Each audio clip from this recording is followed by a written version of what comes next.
Hello and welcome. I will be answering WAEC 2020 Economics Objective Past Question 21. Table 1 below shows the total revenue schedule of a firm. So you have the revenue schedule here with one column indicating output and the other total revenue. Now, what is the unit price of the firm's output?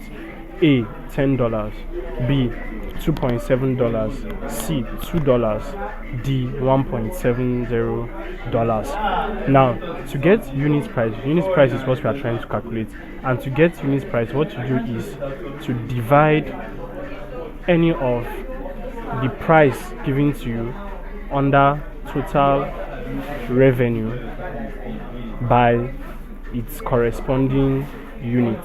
So for example, if we are to take these two, in order to get the unit price, we will divide the total revenue of it, that is 85, divided by 50, and if you do that, what it will give you is $1.70. Now it will also give you the same value if you do for all of them, so it is a constant value, $1.70. $1.70 is option D, and is the correct answer to this question. Thank you, and please subscribe to this channel for more videos and for more past questions and answers.